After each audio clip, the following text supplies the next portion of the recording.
wanted me to begin with, I said that's the way. Well, I think we gotta look at the wall. Right. One of these crazy things happened with it looks like light bulbs instead of eyes. With these two. My dark clothes are back. We ate a lot.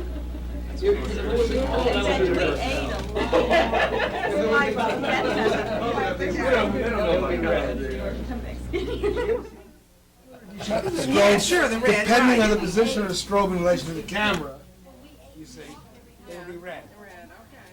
And here they turn out like idiots. But you never get, when you chew Why does everybody you sit never down? get retinas, do you? Yes. Oh, you do? Pass the rest of those. I know that, but I don't get I red like retinas. color transparencies with people with retinas. It's terrible. Oh, it is, especially when you're working. It's got to do with the position of the strobe in relation to the subject. If it's sort of straight arms.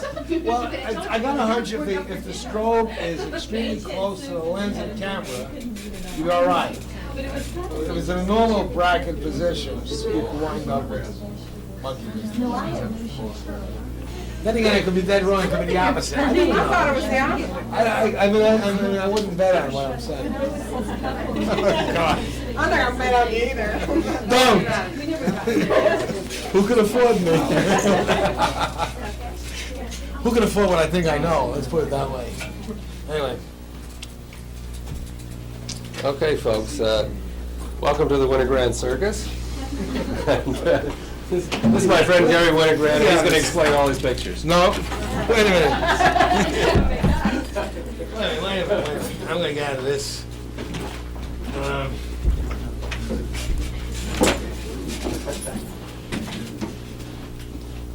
Well, has everybody walked around and are all those pictures from this box up? No. There's more they can pass around or whatever. No, I'm sure enough is too much. The other guy I wonder what's if anybody has anything on their minds or whatever. I mean, I'm going to pass the ball back to you. I'm assuming you've all looked. I picked out a bunch of work prints or whatever, seconds and work prints. I don't have any slides. They're all in New York, so I had to lend them to somebody. So that's why these things are up. And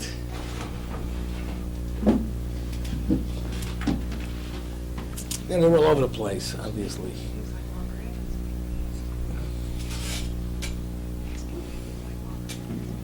Nobody shows any desire to buy any, so I mean,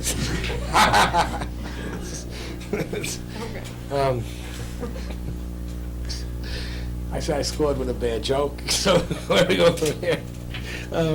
Do you feel like Walker Evans being taped in a classroom? No. No? No. I'm embarrassed by that question, frankly. I kind of thought you would be. No, to me, like Walker Evans is such a god. That's embarrassing. I'm not throwing anything bad back at you, but I would have great difficulty with him. Anyway, with a few people, I can have great difficulty with. I couldn't ever be. I don't know if I ever talked to you about it. With Robert Frank, for instance, who I've had difficulty being friends with him, and he's shown, in times in New York, he's made it clear he could be friends with. I can't deal with him. I just, how do you deal with God? I mean, with a God. That's my problem. It's my problem. I don't think he's ever understood it. I don't know if that makes sense to you. I would say you're more, it's a matter of peerage. Huh? I would say in your case it's a matter of peerage. Whatever the hell it is, but it used to put me off because he'd be glad to see me. We run into each other, whatever, and I can never handle it. So you say something about Evans, and I got the same head. Worse, the headache's worse. Well, we just saw the Walker Evans tape when he was in in Texas. Yeah, right. Years ago, and you were over here. Yeah. It reminded me of that. Well, the whole thing was strange, you know. When he that time when he showed up at that class, and he was late. Was that the class he was very late at in the morning? Okay. The tape didn't show he was late. Of course not. Of course not. But you know, the thing about what happened there is he was extremely late. The room was full and people sweating. It was hot, close in that room, right? And he must have been at least an hour late. And I was pissed. I was really boiled. I was out in the hall, and suddenly he's coming down the hallway with whoever was helping him that week, you know, driving around and making sure he had hot tea and stuff, right? And I was mad as hell, and he apologized to me in the hallway there. And he walks into the classroom. If you remember, I don't know what the tape shows. He walks in the classroom. He doesn't apologize at all. He's a pro, and he gives him like 10 seconds of charm, and he knows he's forgiven. He never said boo, you know. But let's face it, that guy spent 20 years up a timeline of a fortune. You know, he was a pro. I mean, he knew just how much. You know, it's like Audrey Hepburn. You ever watch her in a movie? She knows how much neck angle to give you, right? You could hear the cash register turning, and he had his own. He was a pro in his own way in that sense. You know, it's wild, but it doesn't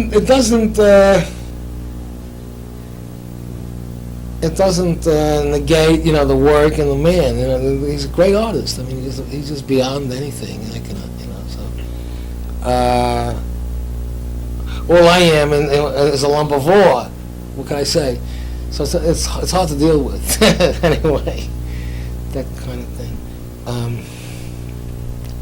Evans and Frank, other people like that. It's crazy as hell.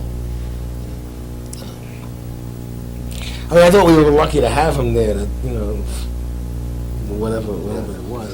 And you'll find out when he was there, he was no thinker. He didn't know. I mean, I'm sure when as a teacher, he was nothing. You know, what was he talking about? I got a gut reaction. You know, everybody's got a gut reaction to things. Why is his gut reaction better than anybody else's? So, you know, in that sense. But who gives a damn? I mean, the work was a great artist. By any standards. And you got to get, you know, that kind of the words are only rhetoric. The creature is only. In the end, the creature winds up rhetoric. The person, because all is the work. It's true. You can't get past that. You read. You know, he was interviewed. You know, you read interviews of his, and the way he's been interviewed, he doesn't say that much that makes that much sense or that you can learn from. It's always the work.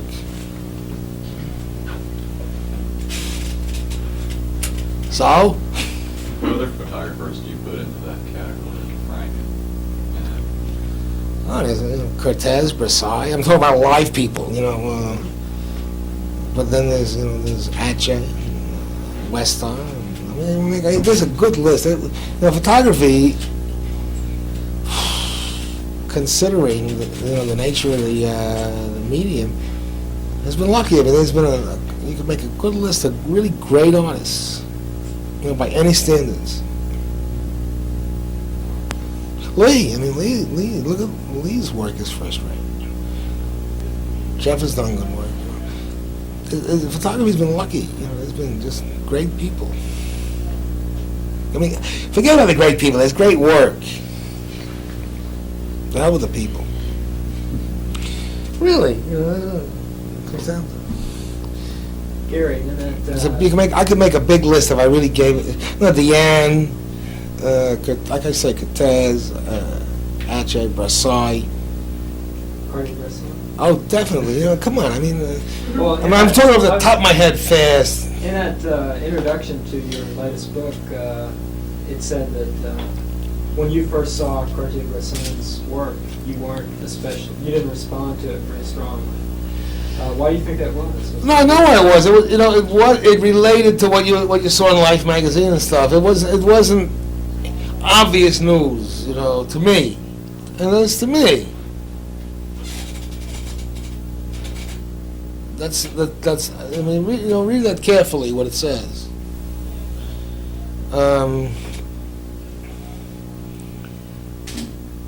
There's no. Because the guys who were working for Life had seen his work. I don't have no idea what took place. I didn't say that. I doubt it. I doubt they did. But the idiom wasn't that different. That doesn't make him less at all. I mean, he's a great photographer.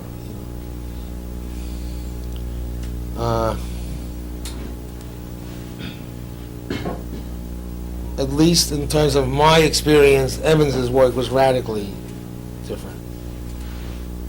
Evans is a very special photographer. You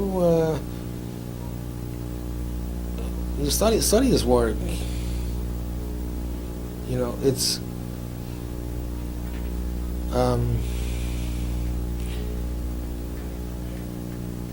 he's probably for my money, he's probably the most transparent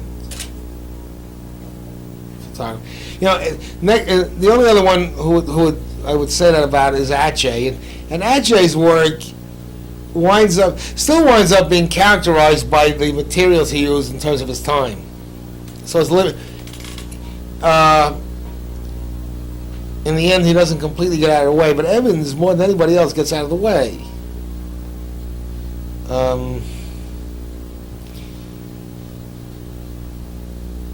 It's as close to the absence of an obvious strategy that I know of. But the voice is always evident. He's just a great artist. He's a great artist. He's a great work. You're talking about the way he could work with Club 35. I didn't say that. No.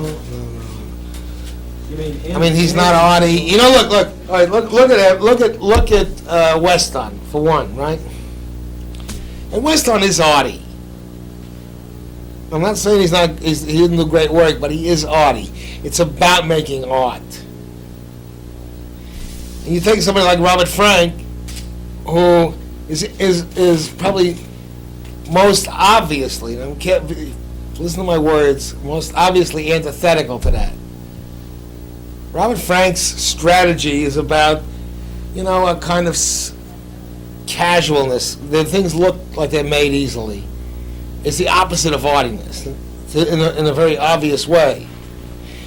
Yet, it's self-defeating. It's as arty. In the end, it's as much a strategy as Weston's. Look at Evans. And it really is as close to the absence of a strategy as I can imagine, as I know of. Am I making it clear? I mean, look at the work, what I'm talking about. That's what I'm talking about. It's not a question of what camera he used. It really didn't matter. It is about, it's as close to the absence of a strategy. Doesn't that become the strategy then, though? Oh, sure, it's as much a strategy. I'm not, but it really is, I would use the word transparent, where in the end, Frank isn't transparent and Weston isn't. He is. He's as close to being transparent, to not existing. Yet, boy, does he exist. In the best way. That's what I'm talking about. What do you want to say? What is it? The one thing that's always puzzled me, really, is what it is about Robert Frank that had the enormous impact on you, and I think probably Lee too. I've never been able to fathom that exactly. Not saying that he isn't a terrific photographer, but why, the almost godlike status of Frank. The work is great. It's great work. It's great work. It seems to me the least transparent. That he really took a lot of cheap shots. I wouldn't use the word cheap so easy.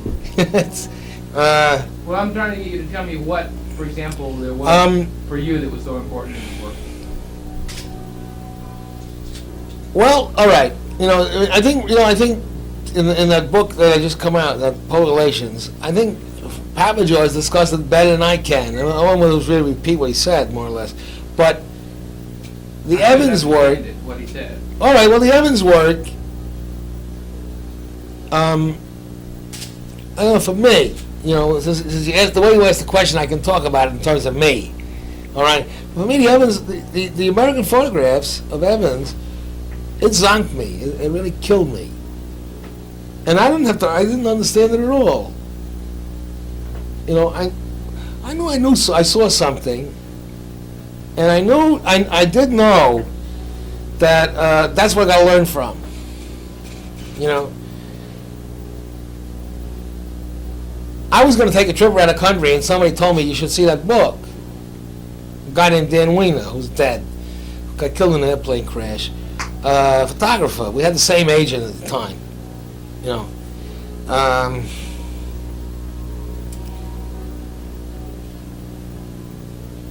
And I knew something happened. Something happened to me when I saw that work. You know, I never heard of the guy. I never heard of Walker Evans.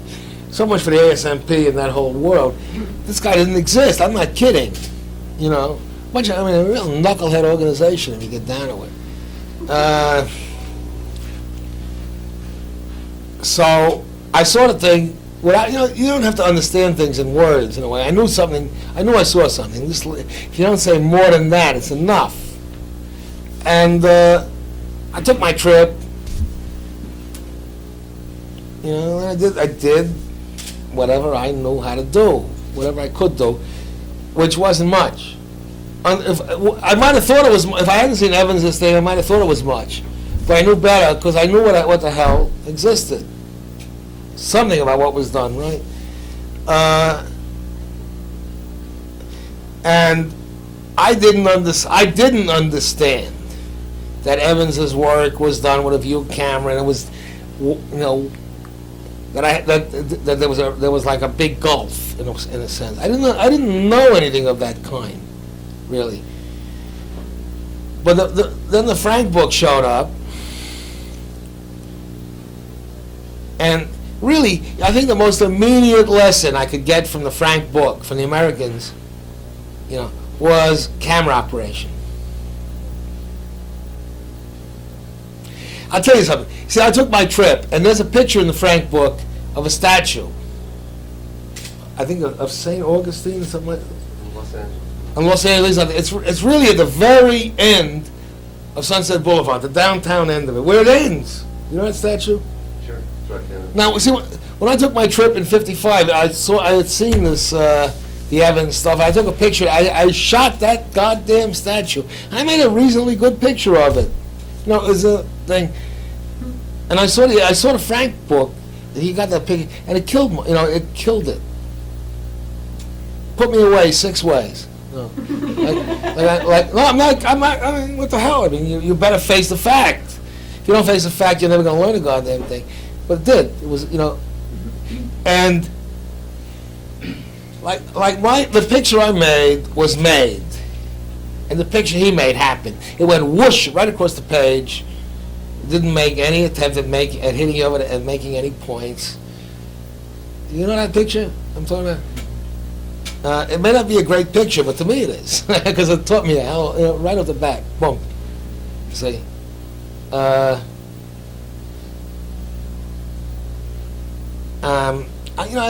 taught me a lot. I don't know how to say it in a way. In the end, the whole book did.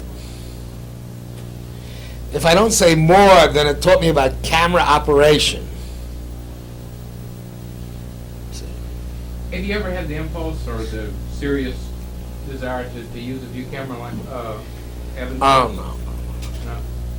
Well, the fact is, if I were to think about using a view camera, somebody said to me, I was having a conversation with somebody who, I was saying, if I ever use a view camera, it would have to be either 8x10 or 11x14 and make contact prints. And somebody said, well, you're crazy. If you use a 4x5, you could use film packs and shoot fast. I said, the only reason I can imagine using a view camera is to force me to deal with other things that I deal with. What the hell I want to shoot fast for? You follow me? I mean, the view camera, in my opinion, generally, is an archaic machine. I mean, the only reason I could see using a view camera is because the tilts and swings, you can get extreme depth of focus. In terms of quality, I can do that. I can put plus X or Panatomic X in a 35 millimeter, and I'll match the quality of any goddamn view camera work. I'll bet I will, for openness. Now the whole question of making I'll put my money where my mouth is. All right? The whole question of making verticals be parallel, well, I question the value of that. You know, I mean, the only time those verticals are parallel is on drawings, certainly not in terms of how we perceive things. You know, and I would rather play, let's call it the architectural photograph game, in the other way, myself. Try to make it work with the parallels, with the verticals converging. From where I sit, that's, so, you know, view cameras, if you use the tilts and swings right, will give you infinite depth without degrading the image. And let's face it, use 35 millimeter cameras with small lenses, and if you stop down past 8, you start losing definition. You do. Most of our lenses are not designed to really continue being really sharp once you start stopping down past 8. I don't know if you're aware of that. And a view camera, even view camera lenses will do the same thing. So with tilts and swings, you can have in great depth at relatively large apertures. And that's the value of the view cameras, if you ask me.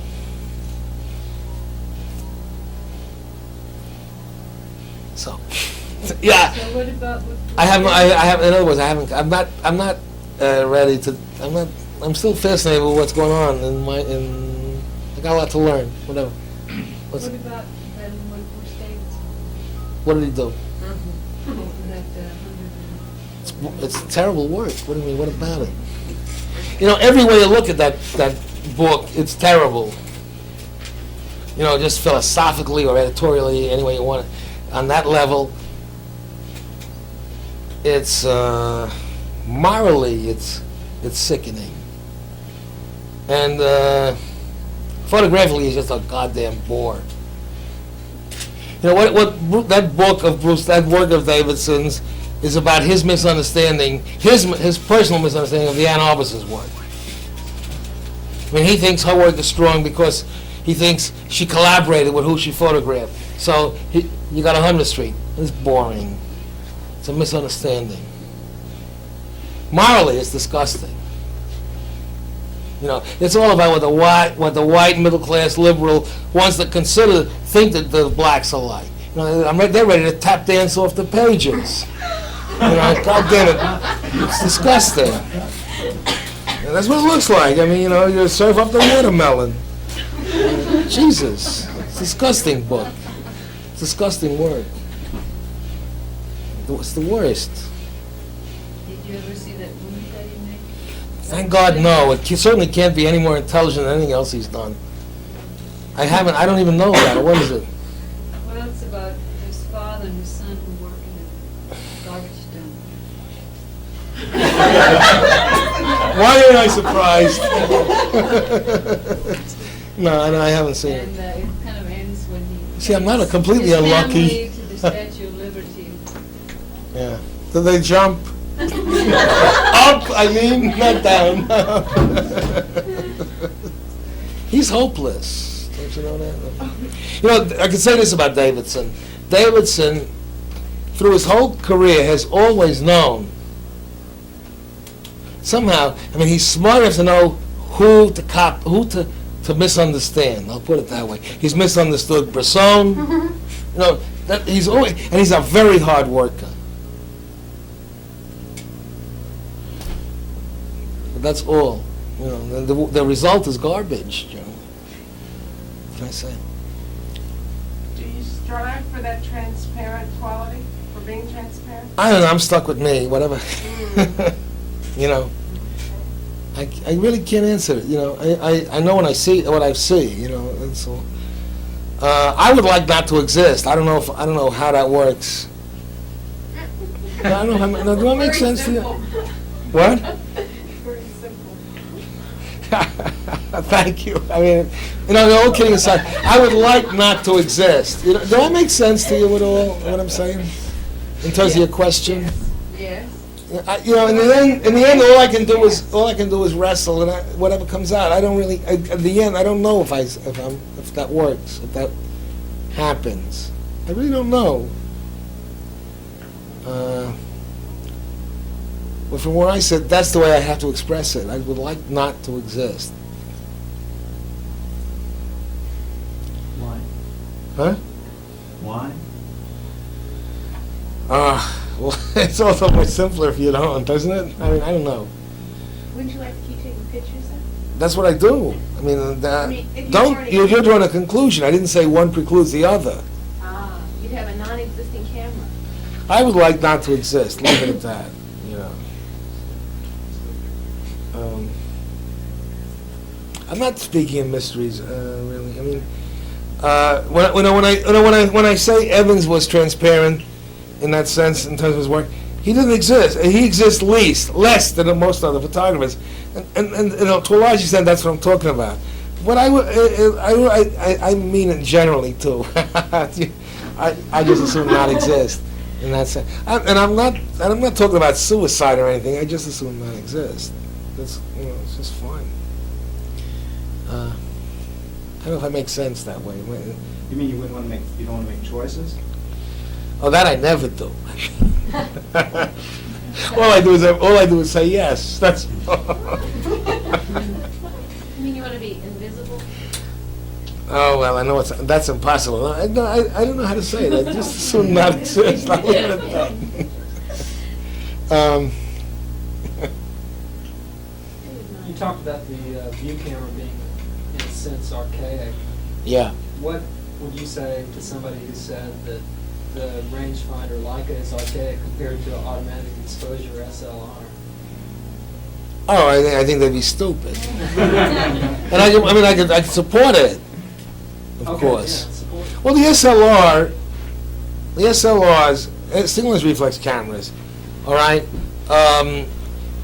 If you're using them, first of all, with say 35 millimeter or 28 millimeter lenses, even 50 millimeter lenses, right? There's they put those little split images on those ground glasses, right? You know why? Because when you're using them with relatively small lenses, you can't focus them. Everything looks sharp. So they make rangefinder cameras out of them. When using them with big lenses, yeah, you can focus them. This is in focus and that's out of focus. And somehow, you buy photography annual, buy all those annuals, color annuals, and you can see all the SLR pictures. They're always done with big lenses, and there's a big blob of something out of focus, a big blob of color out of focus, and something that's in focus. The fact is, you look at those viewfinders, they're not photographic tools. They're illustration tools, and they force the operator, I won't even use the word photographer, to design and make a picture. In the end, make basically an illustration. They're not photographic tools, generally speaking. When you use 50 millimeters, 35, 28, whatever, you have to use them as rangefinder cameras. They don't function as single lens reflexes.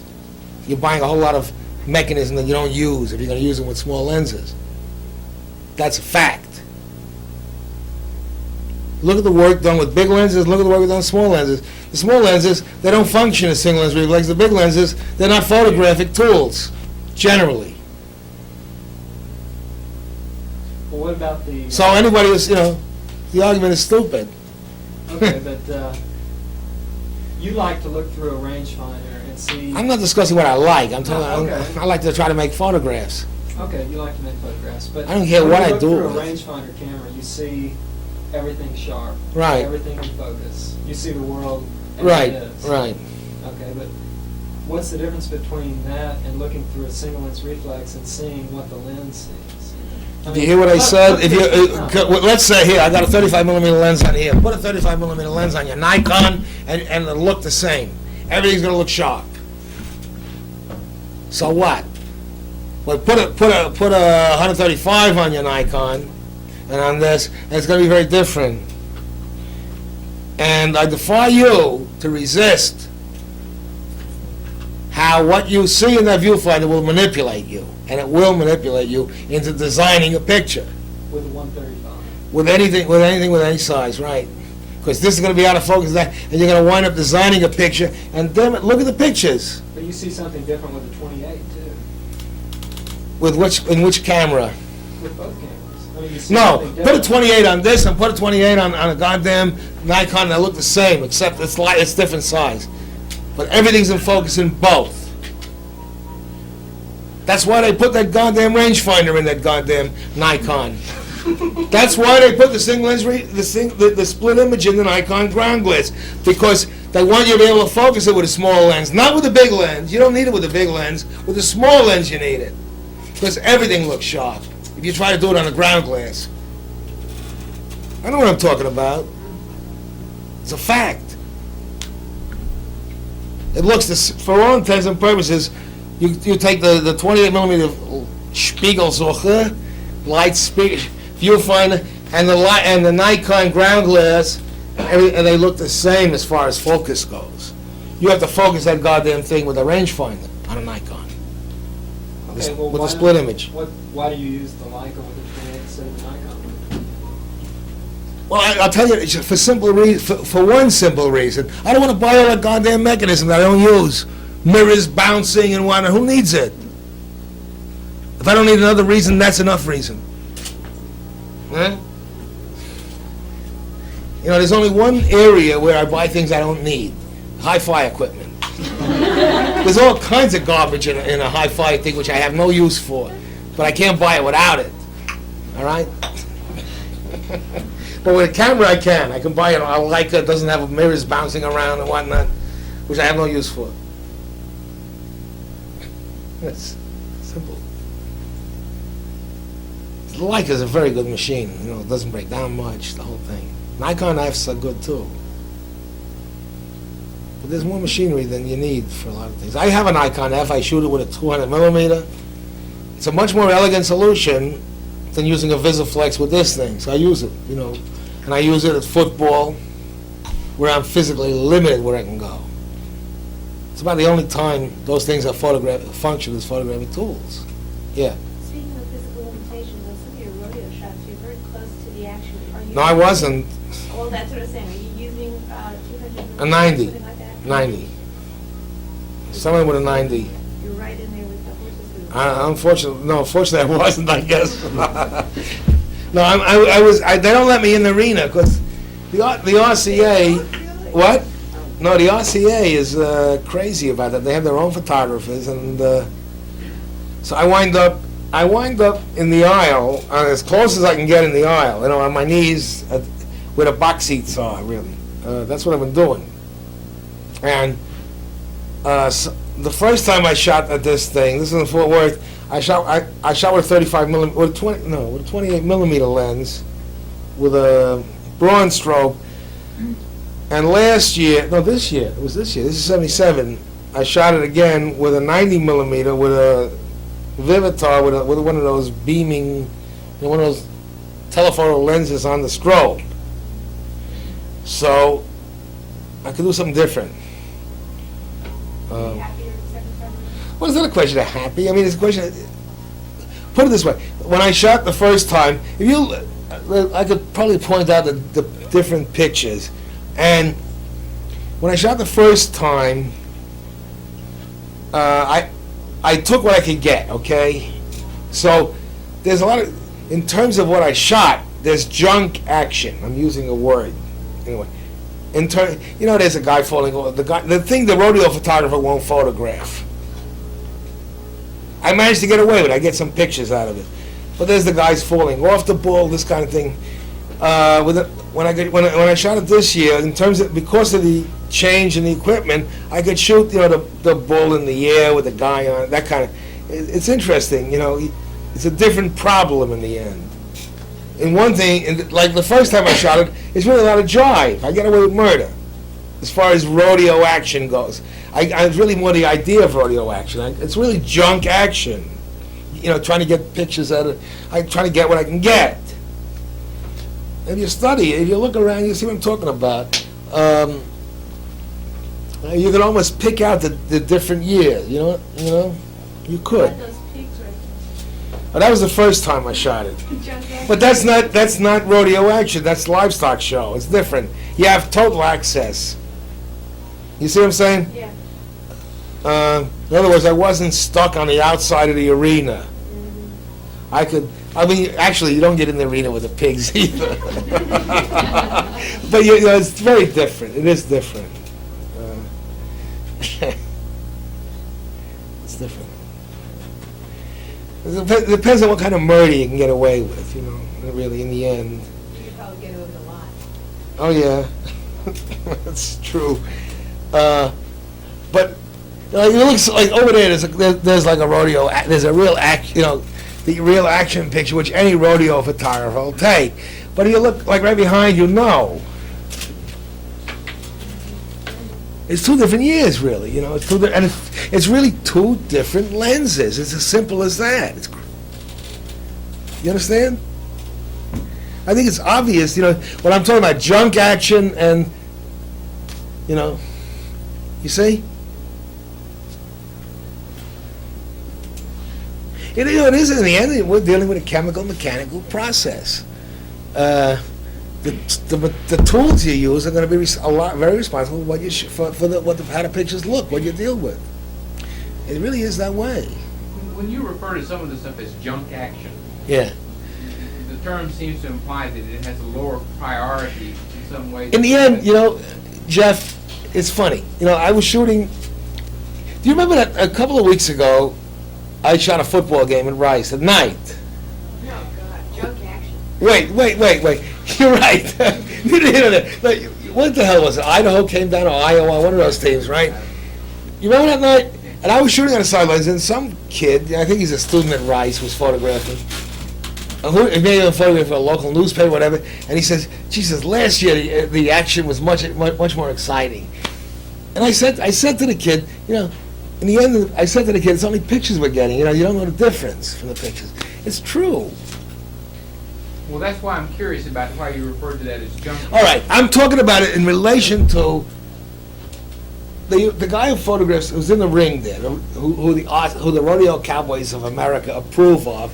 He's shooting, you know, that horse bucking at its height with the guy, you know, like whatever, right?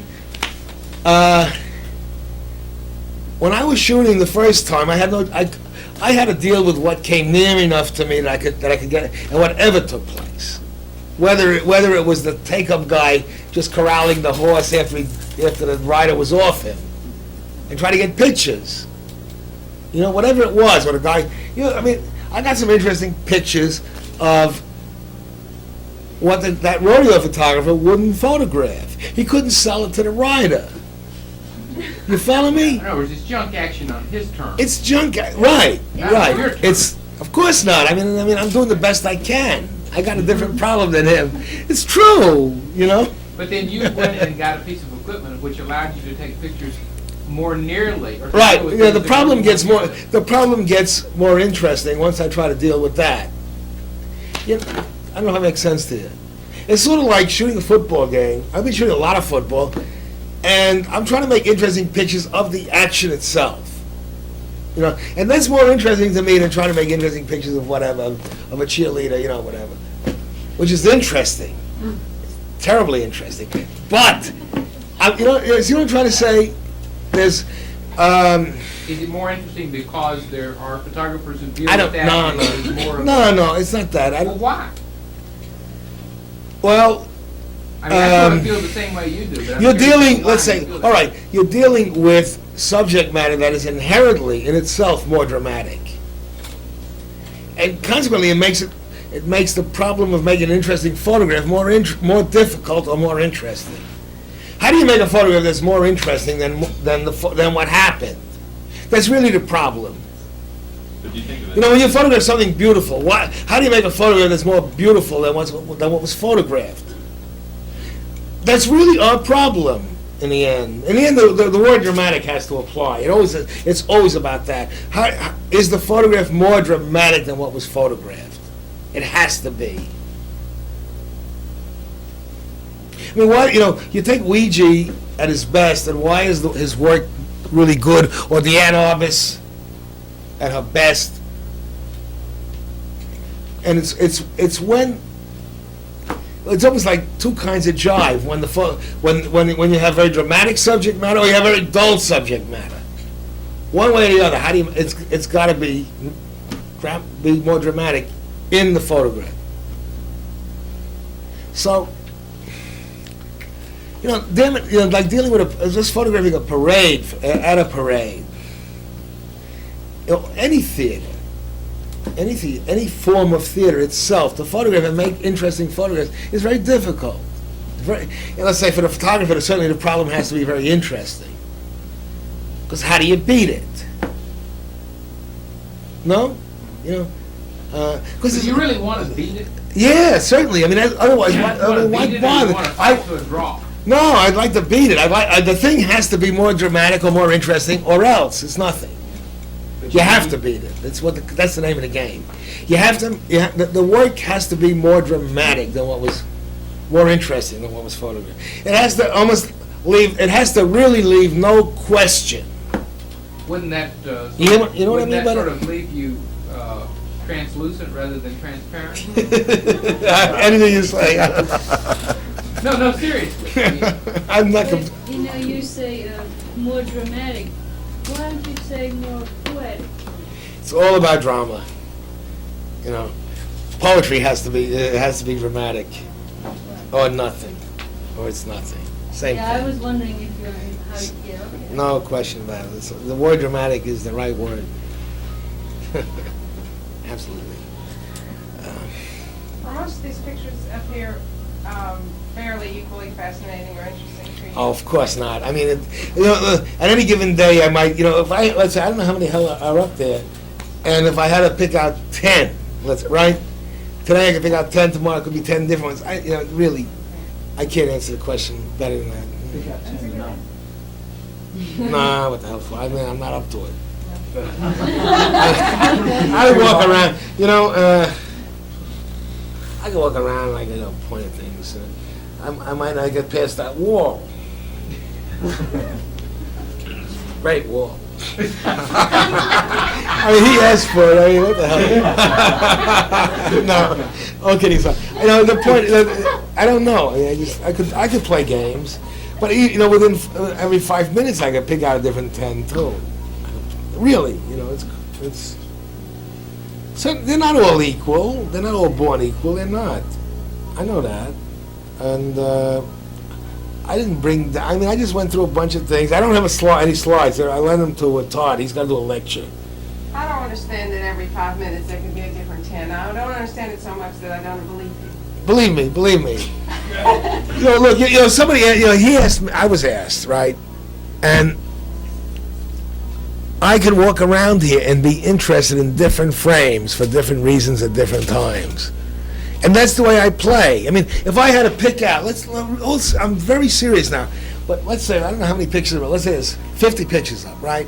If I had to pick out 20 pictures for a show, I could do it, knowing full well that if tomorrow morning I had to noodle with it again, I could pick out 20, and 10 of them would be different. I learned a long time ago that I just go ahead and do it, and then I close the door on it, because I know that that's the way I function. And it's really, I don't deal with these things like they're masterpieces. I deal with them in terms of what I'm interested in at a given moment. Really, it's the only way they exist. You understand what I'm saying? And I could look at a picture and I could be interested in it for this reason or that reason. And I indulge myself that way. I learned a long time ago. There's no one show or selection that's going to be fatal, or gonna send me heaven bound. One way or the other. You know what I mean? It's not all that serious. I don't deal with it that way. I never have.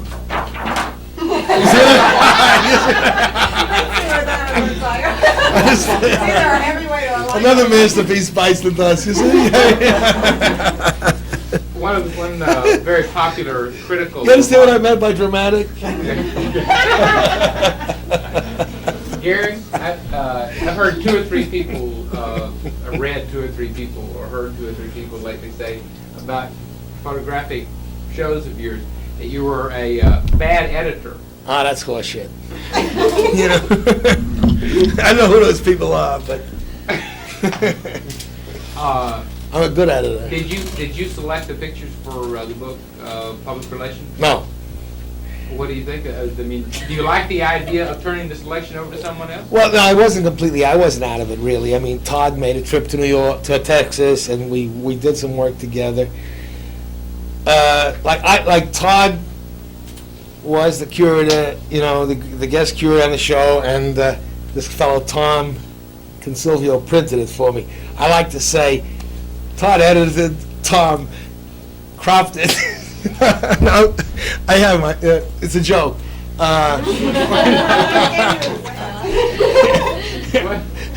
Did you hear me? I mean, I should have gotten a bigger laugh when I said it in the first didn't. place. I said Todd edited it, Tom cropped it. You see, the guy who printed it. Jesus Christ! I know you actually got a bigger laugh in the first place. I mean, I couldn't laugh again. what? I heard it before, I couldn't laugh again. Right, you heard it in New York, right? Right. Anyway, no, I mean, I was somewhat involved, but I got a hunch if I lived in New York, if I was in New York when the thing was going on, I probably would have been more of a pest in ways. The interesting thing to me, frankly, Todd and I went over a lot of stuff, and I had a lot to say, and Todd poo-pooed me and all that stuff. The funny thing was, when I saw the show, there's a lot of stuff I said that turned out in the show, which I was really surprised, frankly. There's a lot of stuff I opened my mouth about You mean in the book? You mean in the show itself and the book, but I sort of, I really mean it. I mean, whether it makes sense to you or not, I don't deal with these things, not like my life depends on it. And Todd came to Austin, and we did a lot of work together. And then, of course, we corresponded like man. He talked about pictures, and I talked about pictures. But I back out at a point. You know what I mean? I really, my life doesn't depend on it. I just figure the hell with it. And I had some surprise. I had surprises when I saw the show, frankly. And surprises in terms of things which I wanted in the show, which I didn't expect to be in the show. And they were there. What can I say? Good night. But in the end, it wouldn't make any difference to me if they weren't. Really not, believe me.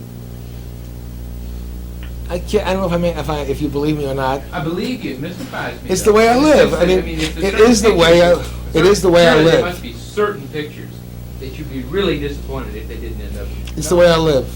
Or you No, think no. no, not really. Oh yeah, I would have been disappointed, but I would have survived that too. It's not the end of the world. I realize it wouldn't. It would have been Well, something. but No, it would have been something. Sort of You are thing. making it sound like you take very lightly The what fact happens is- to the get fact- in and what doesn't. The fact in this show, the fact is, look, I'm 2,000 miles away. With the women book, I raised all kinds of hell. I mean, you should see the phone bills, and the aggravation bills, etc. Because I was dealing with a knucklehead. But the fact is, I respect Todd and John, and the fact is, Todd wouldn't have been doing it if I didn't say okay. I was asked how I felt about it, if it was all right with me, etc., etc. What you're saying is you defer to somebody whose judgment you respect. Well, a long time ago, let's put it this way, okay? A long time ago, I learned, unless there's a lot of money, I'm being very well paid, I will not be edited by my inferiors. I just put plain things. I learned that a long time ago, and I live by that. You understand?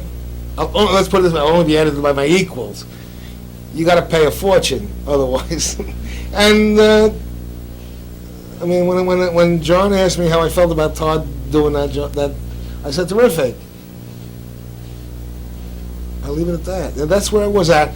I mean, Todd, we worked together up to a point.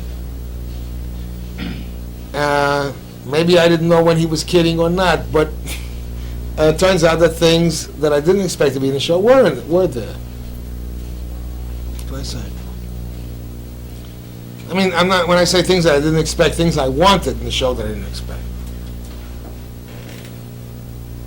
But doesn't that get back to you could pick? What? Doesn't that get back to you could pick 10 pictures the next morning? And the next Yeah, sure. That's what I mean. Really, I don't live and die too tightly. I never have with this monkey business, That's why you're here. On my feet, you mean?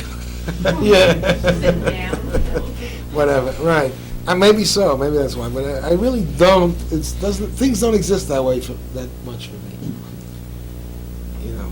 Are you into a particular Texas genre thing here, or is this just what you just happen to be taking? I mean, Well, if I'm taking them to Texas, that's what they look like, no? that's I mean, you know. that's how you see Texas. That's what, you know, well, a lot of these are not done in Texas. There's a picture from Kansas. The bottom corner picture. So that's from Hutchinson, Kansas. I So mean, whatever happened to your Kansas book? I thought you were doing It's- a book or something. there was a group of pictures in a book of other groups' pictures. How did people respond to them? I have the vaguest idea. The thing exists, I don't know. I don't particularly care for it. There's a couple, you know, myself. It exists, it's out. It's called the Kansas album. Anybody seen it? You seen it? You'll live without it. You'll survive without seeing it. Anyway, Where's that beach located? which beach? The one on the rocks right there by the ocean? That's Lake Travis. That's Hippie Hollow in Austin. Paradise, it's called. Looks like it. Yes, yeah. And another question on that dog shot. Did you do many Which dog? dog shot on there, the snow shot with the tree and the dog? That's New York. That's Central Park. That's beautiful. Central Park. Well, New York is beautiful. That is really, yeah. I should get my laughs. Talking Yeah. about being in Texas, since you've been in Texas, is really the first time you spent sort of full-time teaching job, right? No, I was in Chicago. Oh, that's right, Yeah. you're in Chicago. I did a lot of work there too. What, the last 6-8 years? 5 years. This is my 5th year in Texas. What do you think about teaching now? Sorry. I enjoy teaching. It's still interesting. It's still interesting, you know. It's still a struggle to try to figure out how to talk about these things. It is. And I'm still struggling with it, so it's interesting. Either I'll lose interest or I'll figure out how. I don't know, one or the other. Then I'll have to figure out what else to do with my life, you know, and living. Teaching is interesting, you know. I think it's interesting. I'm really interested in the subject. I'm not interested in the students, so it stays interesting. Did anybody actually do anything to teach you? I mean, I'm not talking about their photographs, like Yeah. you mentioned Evans and Frank, but did anybody actually serve as a teacher, even in a very minor role for you? Just work. That's really it. You know, you bounce off that. That's You no. know, Look, the technique is easy. Photographic technique is simple. It really is. And the whole process, it's a very forgiving process. You can make a lot of errors and still wind up with a printable negative. Am I right? I mean, you'd have to really grossly overexpose or underexpose or overdevelop or underexpose, or combinations, whatever, to get an unprintable negative. So the technique is easy. Even when you goof, it's only, what is it? You goof for a roll or you goof for half a roll? You know what I'm talking about. It ain't the end of the world. So, I really don't think you really learn from teachers. You learn from work. And I think what you learn really is how to be, you have to be your own toughest critic. And you only learn that from work, from seeing work. Let's call it intelligent work. And it gets more complicated than that. We all have limitations. At any given time, we're limited. And you can only, let's say, you can only learn from what you can understand at a given time. Hopefully, you learn something so you understand more. And on that level, you're a critic. You're your own critic. That's the only way anybody gets any place in this thing, you see.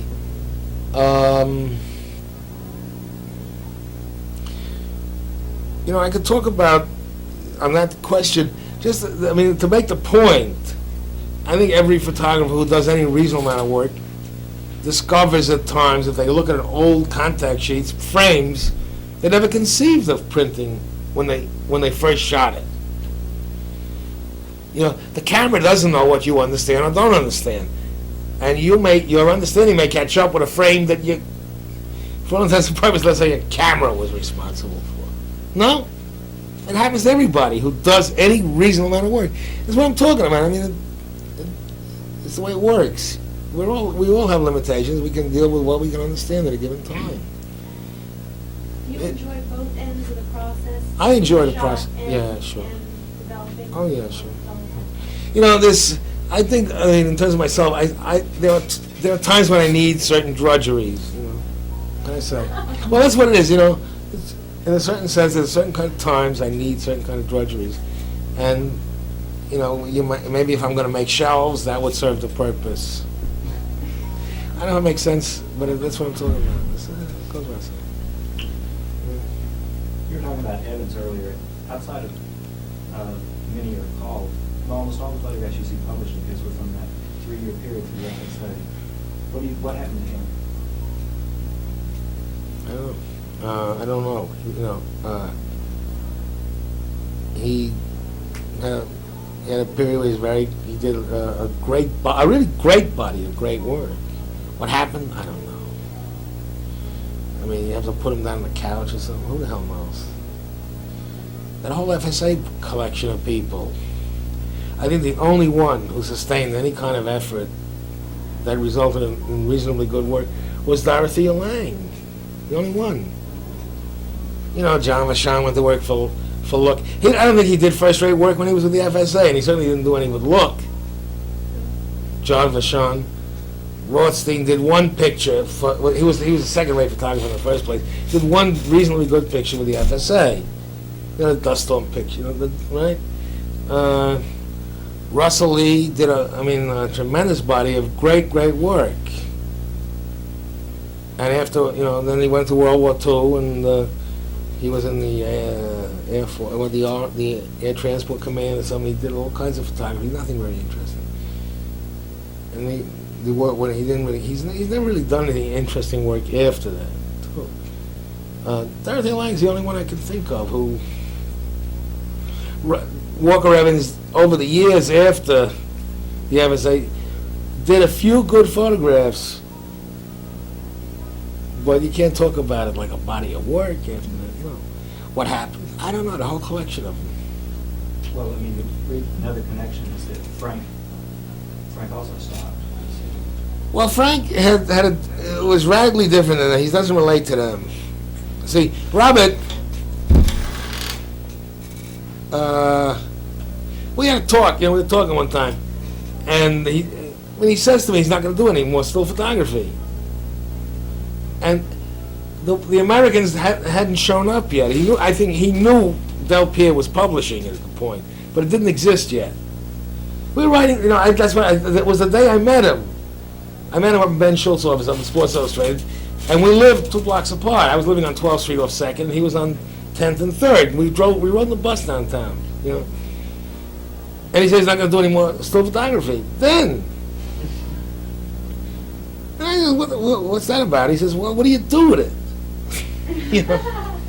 you know. And he, really, he knew it at that point. He wanted to do movies. That he knew it, and he's done a couple of really great movies, really brilliant work. I mean, he doesn't relate to those guys because he had something else he really had the hearts to do. None of them out. You know, Russell wound up in Austin fishing. Come on. I mean, he's a terrific person. We were very good friends. We had lunch yesterday. We'll have lunch Thursday. You know, we have even fished together. He's a really terrific guy. But let's face it. I mean, World War II ended, and he and his wife comes from a little north of Austin where Lake Buchanan is. They went to visit her folks. The fishing was great, and he never left. That's what happened. I mean, really, that's what happened. You know, and he's on this and that, but if it wasn't that, it would have been something else. But whatever took place, the impetus was gone after the FSA for a lot of those guys. What can I say?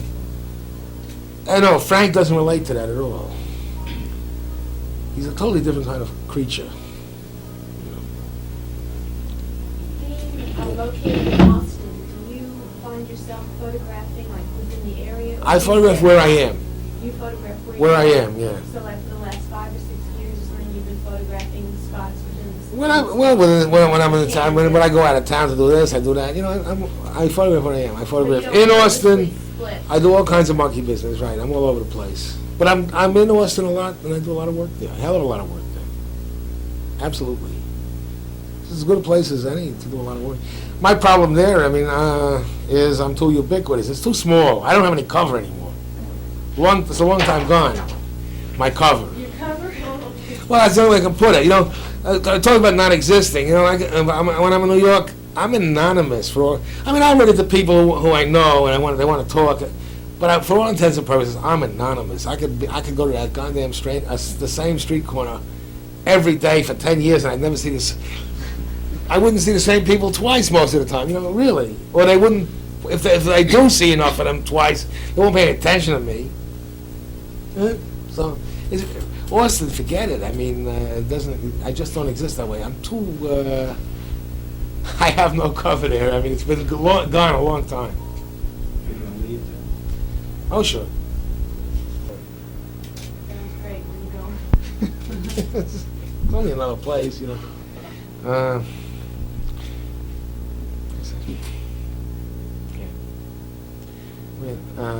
There's a few places I could really be interested in, but that's probably. You've been north of San Francisco. No. Los Angeles is what I'm talking about. Are you urban oriented? I mean, your photographs Of course. are just so packed. Of course, I mean, Like it. obviously. Well, certainly, you can't call Los Angeles urban. You can't. Anybody who calls Los Angeles urban doesn't know what it's like there. No, Los Angeles is more like Irving. No, it's not. It's not certainly not urban. You know, New York City is urban. Chicago can be urban. New York, Los Angeles doesn't happen that way. All right, but how about San Francisco urban? It's downtown, yeah. But San Francisco doesn't interest me as much. It's the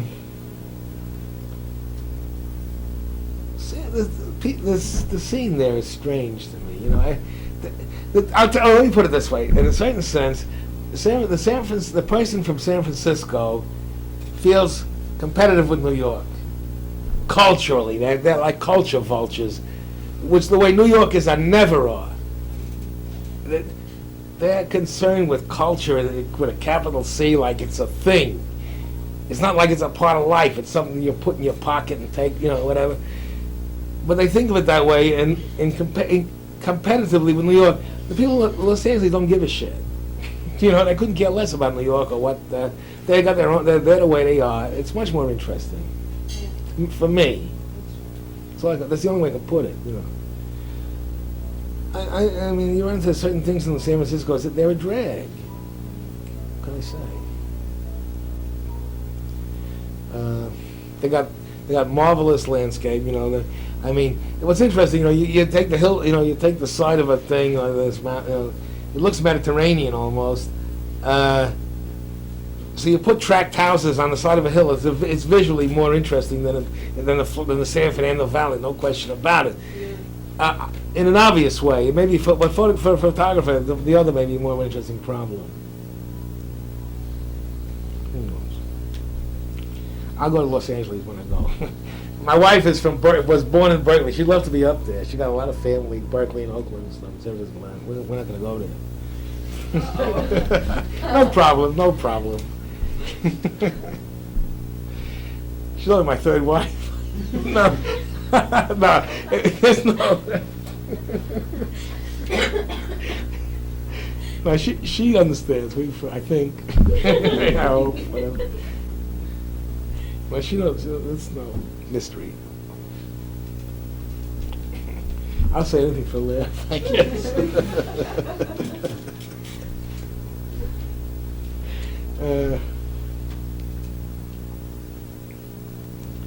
You seem less interested in places though than that.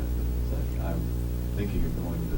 I want to go to Los Angeles. I mean, the photographs are dealing with things that are fairly independent of their setting. What does that mean? I mean, you know, from a photograph, what do you know? No, I know there's no question about it. I mean, this photograph isn't about, you know, it's not really about. It doesn't seem to be about a rodeo in Kansas or something like that. It's about, you know, the way cows jump in the air and the way. whatever. Let's face it. I mean, what do you know from a photograph? They don't have narrative ability. They're just like, you know, you're talking about a cow jumping. You know if it's going up or down even from the picture. So why should you know where the hell it was taken from the pic? You know what I'm saying? I mean, they don't have that kind of ability. You know, that, I mean, you don't know what well, you certainly don't know what I'm interested in from the picture. That's what I think is so interesting, is that there's ambiguity. I mean, Well, they're not ambiguous. The interesting thing is, I mean, there's a seeming paradox functioning. They're not ambiguous. There's nothing ambiguous about any of these photographs, yet you don't know what's happening. You see? how's that different from being ambiguous? Well, ambiguous is almost the opposite of being specific. These things are very specific. Really, a rodeo doesn't happen in Central Park, at They're- least not to my knowledge. Well, they're very specific, but you don't know that it didn't happen there. You see, I mean, not from the photograph, you don't know. I mean, what if I can play games and I can say, well, what if I tell you that in every photograph, everything has been cast and directed and posed and whatnot, and you from the photographs you cannot prove me a liar. See what I'm getting at? They it's interesting, but they don't have any narrative ability yet. They are yet, you know. In the end, you know, if you understand that, let's say, in a photograph, the symbolic meaning of something is part of the content, you have to consider the narrative idea as symbolic meaning too. In other words, what it looks like is happening is part of the symbolic, part of the content in a way. Whether it's, you know, you take a picture. Where the hell are we? All right, you know, here, like, I think, you don't know if she's pulling her panties up or pulling them down. Oh, you got another one of a chip on that side at the pool side. Oh, what? And then you don't know whether she's pulling it up and Oh, pulling what? it down again. Yeah. By the pool up there? there's a Forget chip, that, you know. forget that. I mean, but it's the same thing. same You don't really know. Yeah. Yet, what seems to be the narrative content is part of the content. Whether you really know or not, that's how these things, in a funny way, that these things function like puns in that sense. You know, they question what you think you know.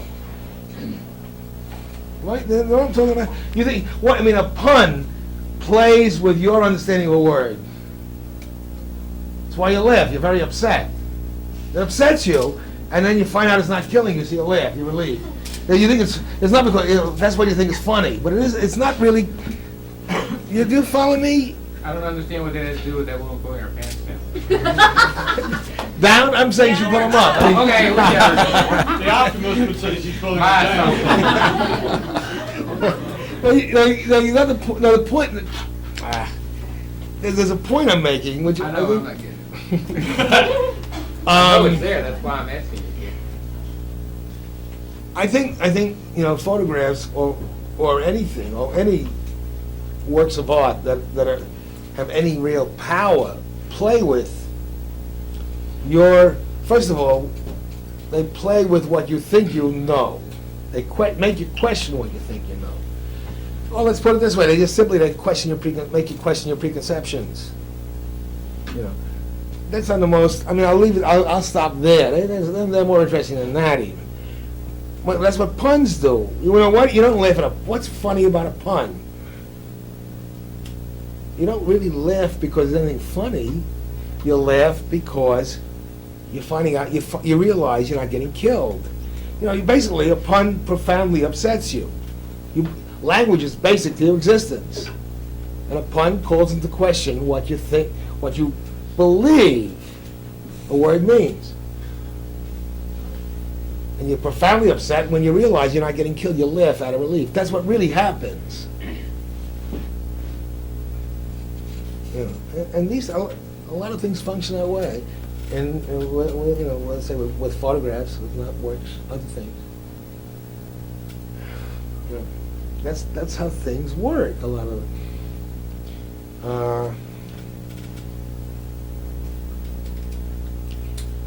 I mean, I don't think it's necessarily vital to your existence whether her pants are going up or down. But it just, the point is, from the photograph, you don't really know. You know, when, there's a picture of a bull chasing a man, a clown, right? Right over your head there. What if I said that the clown is chasing the bull backwards? Go argue with me. You see? And you couldn't prove me wrong. Granted, what's the significance of that? It's just a lesson about photographs. That's all. It's just about photographs. Is it back to taking The them nature of the lightly? medium. What? Is it back to taking them lightly, humorously? I didn't say that. You can take them any way you want. I don't care. I don't tell anybody how to deal with anything. But all I'm trying to make the point that these things have a very limited, let's put it this way, they don't communicate literary ideas very well. Matter of fact, they're a very clumsy way. What do they communicate well? They show you what a piece of time and space look like, basically,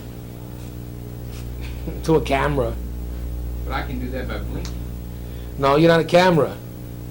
To a camera, I said. Oh, good. You don't see the way a camera sees.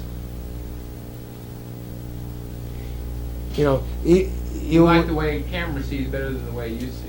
What? You like the way a camera sees better than the way you see. No, I don't. No, I don't.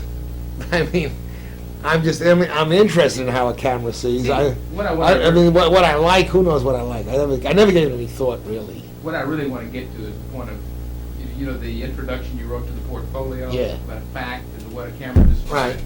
A very tightly reasoned, beautifully written piece. Mm. The problem is that it doesn't give you any means. On a regular basis, or over to dinner or anything like that. Nothing of the kind. They were not her friends. She did what you had to do. We're talking about a certain kind of very tough creatures. And I wouldn't invest them, the work doesn't get better for any romantic ideas about their relationship to what they I photographed. think the attitude you're talking about in artists is evident in her pictures, in a lot of them. No more than Evans is. I'm sorry. I really, she does some very good work. Really good work. Yeah, there is some. And, And there's some very bad work, but there's not any very bad work from that period of Evans. but that's not necessarily why. Evans was a different creature. But not because he gave any more of a rap, about who and what he photographed. He was a different creature because he really did have a different degree of understanding and respect for photography. I think Deanne had problems with photography. Okay, let me ask you a question. Which I could get off into. of those subjects which are What? are sort of Yeah. overloaded. Take a case of Avedon Yeah. and Sonder. I happen to think Sonder was a great photographer. He was, yeah. Okay. I happen to think Avedon is sort of up and down and sometimes okay and never very great, but an adequate photographer. All right. Do you feel that the difference in the quality of those two photographers had purely to do with their understanding of the medium? Primarily. The fact is, between the two of them, I'd say absolutely Avedon has a much more personal and call it human or whatever interest in his subjects than Saunders probably had. I think Sanders was putting together a catalog almost. It was almost like he was cataloging types, occupations, their costumes and thereabouts, and how to design themselves. Avedon, I think, is absolutely interested in these people as people, aside from the pictures. I think he's radically different that way. Didn't Sonder himself say? No, I think so. He was setting up those people as archetypes? I mean, he was really. Sanders was making a catalog.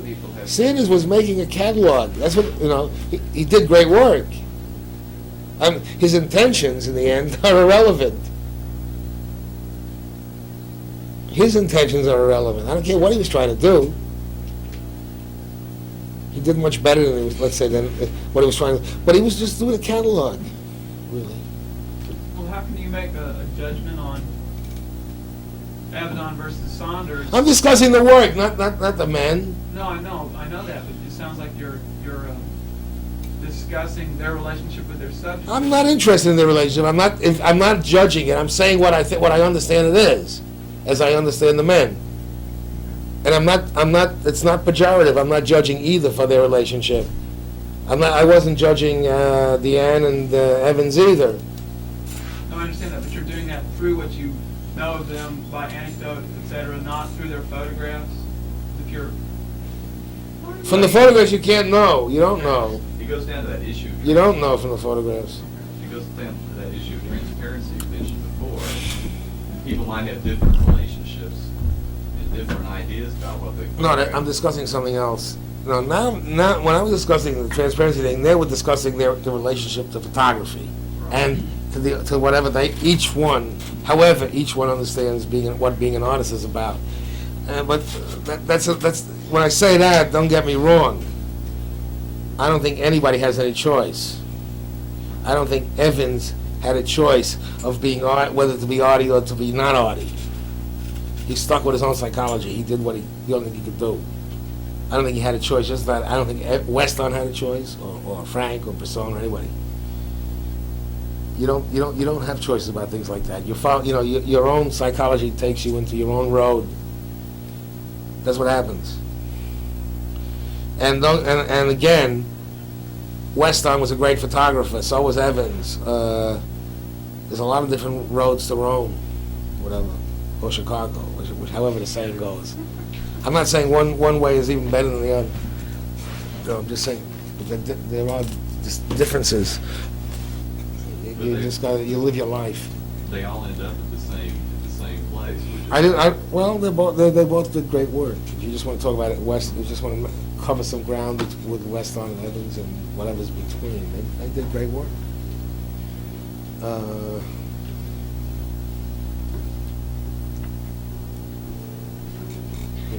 I wouldn't say one way is better than the other.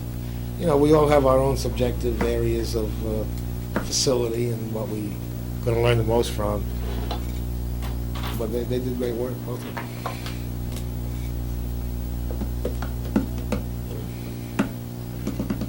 So,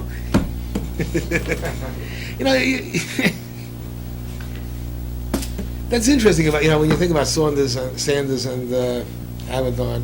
Avedon is, fascinated by the critters he photographs. See, I don't feel that. I think I whether don't you feel it or that. not, that's a fact. Well, how do you know that?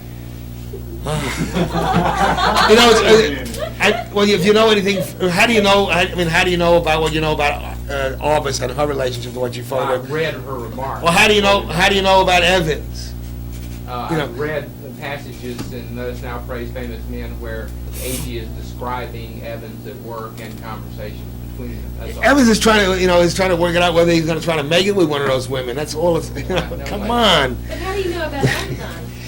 From some conversation, etc., with him, and how he lives and everything. See, there I feel just the opposite. That there's a guy that really sort of wants the people just to give him a quick picture that's going to... Well, that's why Shakespeare wanted Hamlet. The same thing, You need material. It's true. The same damn thing. That goes for any Well, you got to come back to your same thing of the dual respect for the subject and the medium. Right, but you need the subject, certainly with photography. The question is, are you willing to sort of peel the subject and throw it away? After I take the picture, who needs it? I don't have anything to do with what I photograph. I make a shot, I'm gone. I'm keeping my eyes open. I don't know what's going to happen next. And even if you did so, that would be on a totally different Seriously, level. That's it. I don't have any. I'm not running for mayor. I don't get to know people when I'm photographing. I'm not. I'm tough in my own way. That's a fact. Those are facts. The last time I got to know anybody, I got my knee busted. Okay, so no, seriously, it's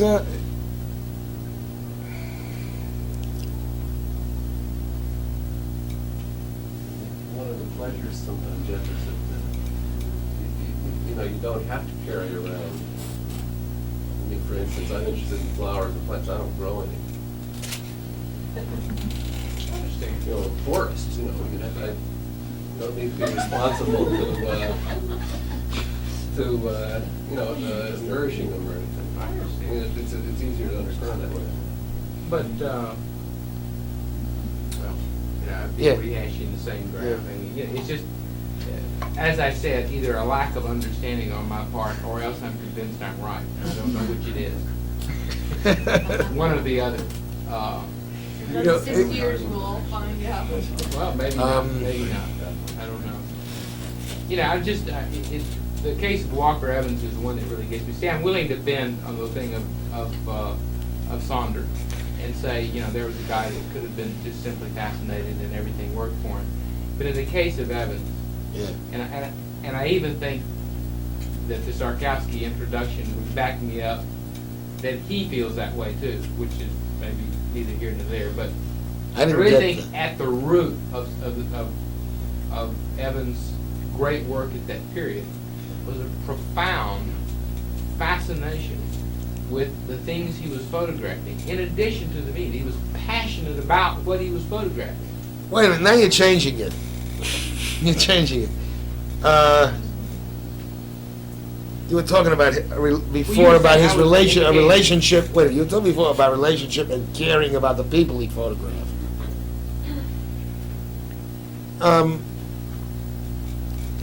You're going to talk about his passionate interest or whatever word you want for it. You know, in what he photographed. Sure. You know the insistence on quality, whatever word you sarcasm. You know, I have no doubt about it.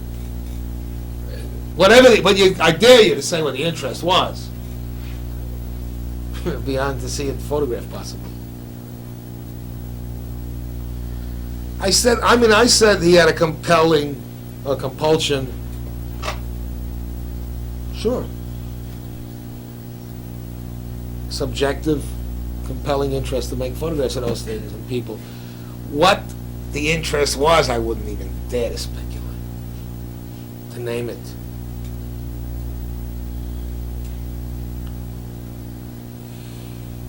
I mean, I think about that cactus picture. He could have said, "Yuck! Look at that goddamn thing." You know, could that be what kind of picture could that be? You know, it's very possible. Now, who the hell knows what the hell was in his head? There's no question. I mean, he had to be. There had to be some compulsion to try to make a picture. He made a great picture, you know. But who the hell knows what the interest was? You know? It sounds like you just went from saying you had no way of knowing if he was interested in his subject. No, I didn't say that. I said before, there's no question he had a compelling interest, subjective, compelling interest in the things he photographed. I wouldn't dare to try to name what it was. I said that a long time ago. So you think you also have an interest in the things you photograph? Oh, sure. I have no doubt about it. Come on. Whatever that interest is, it varies from thing to thing. You know, and in the women, let's say with the women pictures, from one to the next, the interest can be different.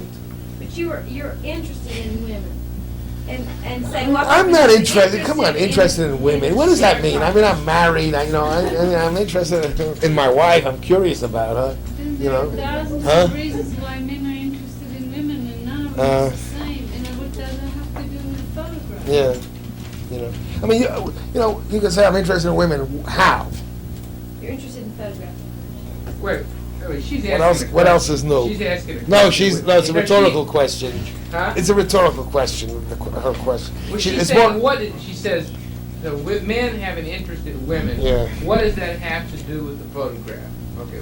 All right, there's your answer. No, that's a rhetorical question. What I'm saying It's my basically is that statement. without, It's a statement. that without, that passionate curiosity. But what about is, something, what are you saying? I mean, photographs don't come. what And do you you- keep sounding to me like it. What are you saying? No, I'm just saying. Do. No. I think when you're getting down to now is, in a certain sense, you're saying something so general. I don't think there's any question. You know, in literature, they always that there's something that one is interested. I'm saying it's irrelevant. Like, I think it goes without saying that one is interested. You know, unless you can, and I don't think you can, name what that interest is.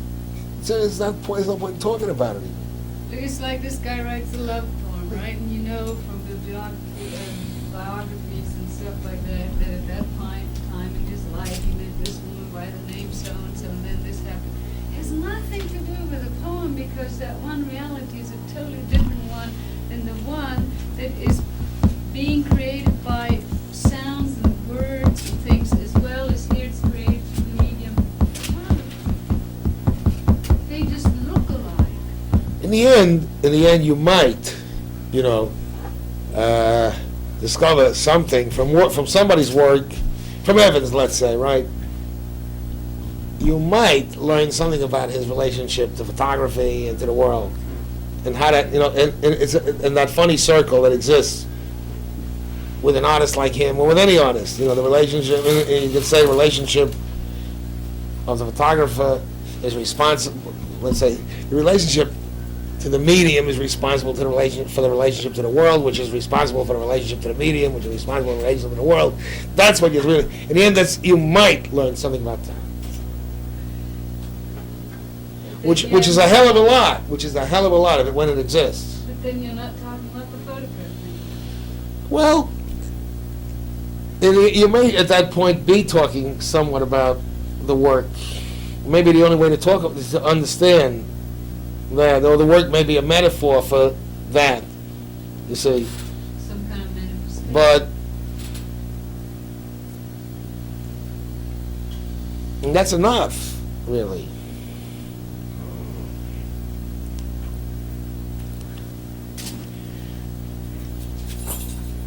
There was something in Arbus's book where she talked about being interested in these people that she photographed. But being interested in them, she said, didn't mean I love you, or in my private life I want to kiss you, or anything like that. It just meant I'm interested in you. Whatever that is, right? And that could have been a very complicated thing, Huh? Oh, she did. I mean, she talked about, it's not in the book. What she talked about, at times, she didn't like herself because she was being nice for reasons, in terms of her needs. Yeah. She was tough, though. She could contend with that too. She didn't stop her from doing what she had to do. See, I feel the same way about Evans. I feel the same way about that he, I don't know what kind of background he came from, and I don't think it really matters, but I think that he didn't go in there with any other interest than just making a photograph. And what he did, he talked to the people, and what he and A.G. recorded, they did because they had to do. They did it. You ever read Let Us Down Praise Management? I mean, you certainly can't exclude A.G. from that classification. Evans didn't write, so you don't know, but it's obvious either A.G. is the most enormous contriver of lies in the world, or that's wrong. I don't think that he's contriving lies. He's Well, just he writing. talks about, he talks about sitting there with the family at one point and, feeling that he has finally, But we're come not talking home about to his A.G. family. We're not talking about That's A.G. We're talking about Evans. That's what I'm saying, that you could talk about possibly Evans in that terms if you want, but you never could But A.G. Can you talk about well, Evans in this term? A.G. has to write something. He's a writer, Come on, it's a crazy business. It's a crazy business there, He's a pro. They're trying to be. He's got to fill up a book. It started out as a fortune thing, which they weren't professional enough to do that, to make it work for fortune. Let me tell you a story about it, Ronald Walker. I have a little too about photography, but it might be pertinent. A mutual friend of ours told me the story, and in Walker's later life, in the end of his life, he became interested in signs. And just as, the signs in his pictures, very similar kind. And he would steal them or buy them or do anything to get them. You saw a sign, and so these two were going down a little town in Connecticut, and they saw a stop sign in the middle of the village. It was all beat up, and it had kind of fine things on it. The Walker says, "Oh, I just have to have that." And he says to the guy, "Wait, take that kit of tools," which was a dandy's kit of tools. There was all those things from Hofferitz with a couple good enough things, like bolt cutters, because he'd done this before, and he realized that all the funny tools wouldn't work. So the two of them go out in mid-daylight, and the young man with Walker says to him, he's looking around and he says, What was he, a Yale student or no, something? no. It's another kind of guy. He said to him, "Walker, what if the cops come? I mean, they're in the middle of the day stealing the stop sign." And Walker says, "Oh, don't worry about it. We'll just tell them it's a fraternity prank." I mean, there's a guy who had to have something. It wasn't just a. That never changed. It didn't even happen when somebody had a wreck. Whatever.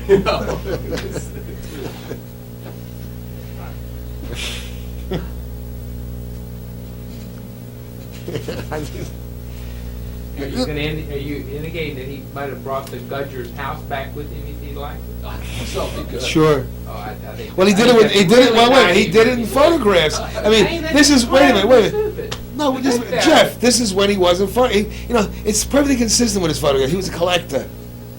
Now, think about it. And When I first he took met- the sign because he wasn't taking pictures anymore. He had to have the sign. When I first met Walker, You know, Jeff, he came home with the Gudger's he was house. in a 5th-floor walker on York Avenue, and he had a dark room across the street 5 floors up. And in his little apartment, the first thing I saw in there when I walked in there was all that kind of beautiful stuff on his photographs. Perfect little kind of complicated but very simple stove and a bathtub in the kitchen. I mean, his place looked like the best stuff from all that stuff. So I mean, he wasn't. He came home with the Gudgers. He came home with the Gudgers and their house. Anymore after the late 30s, he began taking the stuff himself. He came home with the No, this Gudgers, was- with the Gudgers and their house. He did. Yeah, right. He was a collector. It's not an accident that he was collecting signs and all that stuff. I heard stories. You told me some stories about the bond, the contents of a bond that he bought. He dumped on somebody's lawn, and then he raised hell with them because they didn't put it in their barn because it rained on it. This is incredible. From all the stories, I didn't really know him, and I didn't know him. But everything I heard, he made himself like a royal pain in the ass, the worst kind. I mean, you had him at your house driving you crazy any number of times, right? No, he done I mean, much. Maria was running for tea and He this. always needed a lot of tea. You know. But yeah, Well, he- bad stomach. I can't. What about that part from Let's Now Praise Famous Men that you read to your class last year, where they come upon this church and they have to, and Walker says, "I've got to stop and take a picture of this church," and he wanted to go inside, and he was ready to break into that church. He was just gonna break in. He was just gonna break the lock in the door and go in. I don't remember ever reading this passage. I remember him saying he was going to break a lock to go in. He was I'm sure trying he to would. figure out a way to get into the church. And so I he mean, stopped that black couple and asked them, he was gonna ask them if there was any way to get into the church before he broke in. Did you remember? And James, the- I don't understand what that has to do with the fact that his fascination with the subject can be seen in the pictures, that he would break into something. I don't either. I don't understand what stealing signs has to do with it at all. We're talking about his caring. Well, So the whole thing. I think the whole thing at this point has gotten to the point where everybody agrees he was interested in what he photographed. No argument. You can't name the interest though. I think that's debatable. Yeah, it probably shifts a lot. For various things. I mean, there's a picture of a woman, and he may very well have wanted her, and his interest could have been whatever it is. And then you get other pictures, and the interest is different things. I'm sure,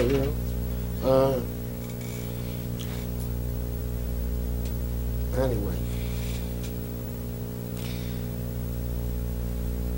You can talk about, the women book, and in some pictures, I could be interested in a physical attitude, and in another picture, I could be interested. What I mean by a physical attitude is, the reason I may have photographed a woman is how she moved, a certain kind of energy. But in another picture, I could be interested in just her physical measurements. Then it could be two very different reasons. They're different things in a way. Well, you follow? I mean, you don't know what my interest is, generally. I realize that specifically you don't. Well, I understand it. What I'm let's talking face it. about is the general One sort could of assume attitude. one is not going through the motions. You are. I mean, to say somebody's interested in what they're photographing in is easy. It doesn't really say that much, though. For all you know, the interest is photograph. In terms of the interest is only in in photography, but there's an interest. Jeff, after you do It's the really- first 4 monuments, if you consider that you're going to be interested in, you got to consider there's something wrong with you. I mean, or after you do 50, at least, or 100. Hold that for so long. I mean, You know what Agnew said. You've Yeah, seen one monument, you've I'm seen really them all. stunned to say, after 50, you never came across a monument that really I excited you? don't know, after 50, I just had such an interest. Didn't you ever see anybody punch drunk before? Yeah, that's right. That's a good way to put it. I mean, the way you're talking about Agnew, you've seen one monument, you've seen them all, right? It's Isn't that what he said? You can't, at least I wasn't. I was more interested in continually learning how to photograph. Now, what it gets down to, one last thing I'll say. Yeah. okay? You know that Eliot essay, Tradition and Individual Yeah, right. Development, where he's talking about the extinction of personality being growth of an artist. Well, okay. He's talking about the necessity to extinguish personality. And what she was trying to talk about, which I understand very well, is that you don't care what feels about someone he writes about a love poem. You don't care whether he loved the woman or not. The point is the poem gets right. But the last paragraph of that whole essay, where he's talking Yeah, I about know. the necessity to get rid of emotion, says that only those who have emotion will know what it means. So what's the question? What I'm saying is that at the root of Evan's work, particularly of that work, although you don't know it in any cognitive way from the photograph, you know it intuitively. At the root of that work is not just a profound understanding of photography, but a profound respect for and even, a kind of passionate love for what he's Again, photographing. I wouldn't. No, I got a hunch. You don't think- You're right off base there. It could be. He could hate it. I'm saying he's intensely emotional about it. Possibly. Again, you don't really know. Yeah, but Maybe. it would be more that he forced the emotion into whatever he's doing and taking it Oh, I away never from disagree whatever with that. you would put into, let's say, dealing with a human being. I would never or disagree getting with that. attached He to an forced it into the object. photographs. I agree completely. Never said it wasn't that. No, I don't think he. Show it to me. He pours it into the photograph. I Show don't me. mean emotions, I mean intensity. You have only a certain amount of energy. You got to show me that too. Show me the intensity. What are you talking about? I'm gonna. I wish my students would nail me. Show me. That's all I can say. You can talk about emotions, intensity, poured in to what? Show me the photograph. Gary, how could you answer them if you said, if you put Robert Frank, Walker Evans up, and you said, that's great work, and they said, show me. I wouldn't say it generally. I say it about a picture, and I can discuss it to some degree, usually. You finally can't show But me. yeah, I don't make generally unsupportable statements. I only can deal with what I understand. I'm not gonna go. You can only deal with what they can understand too. If they can't No. understand that, you can't help. The point is, I got to try to make things. My job, to teach, teaching is to try to make things clear, to try to make what I understand clear to students, and it's their job, generally, to force me to be clear by their questions. If I'm not, beyond when it gets to the point where, You see, sometimes you get, the questions will come around to the point where I'm supposed to see it for them, and then I can't do that. You know what I mean? I can't see for anybody.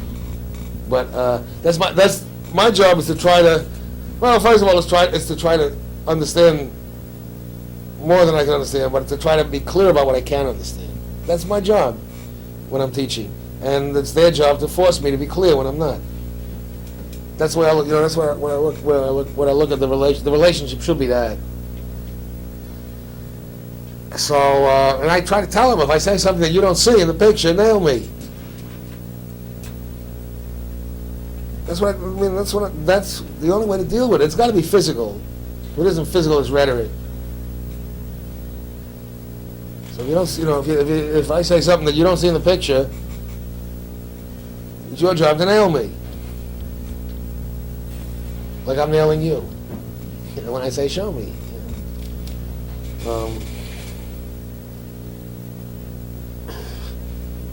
One person's intensity is somebody else's off the top of their heads.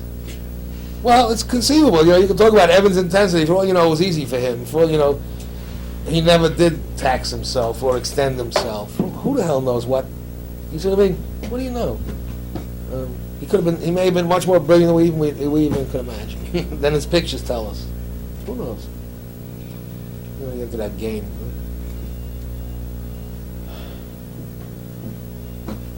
I don't know.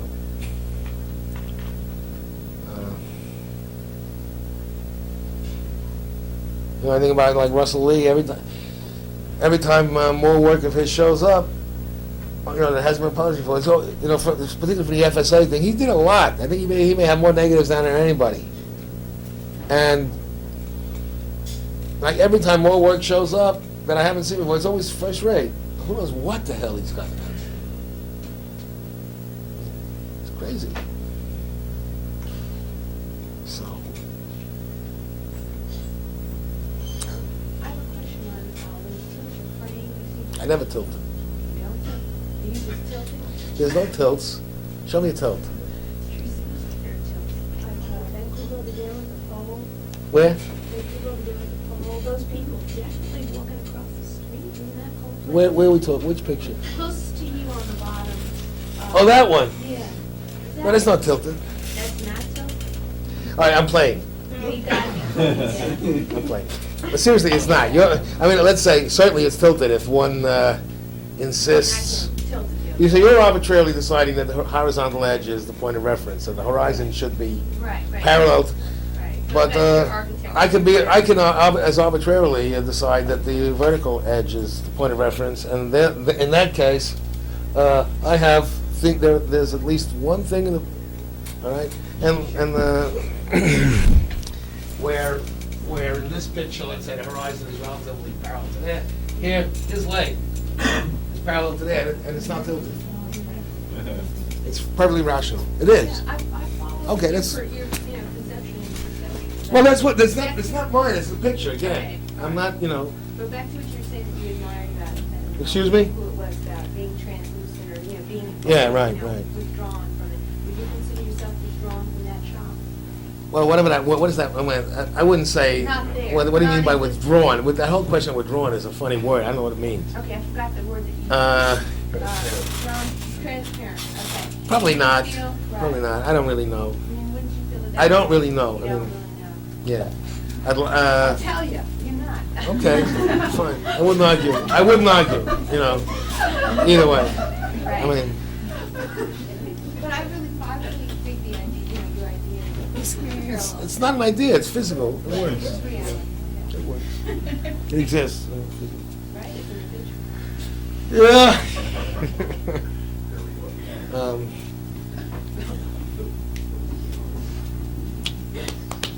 What is the time? It's not bad, the time.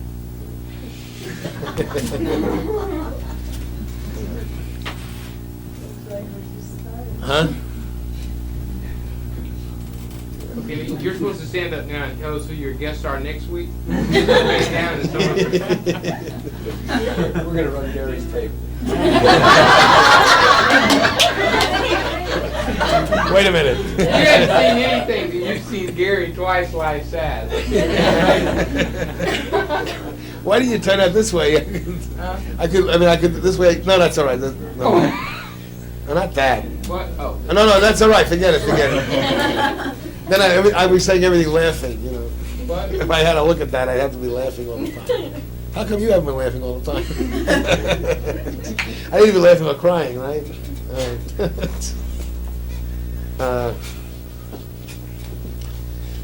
Whatever. Anybody have anything more on their minds? I don't have anything.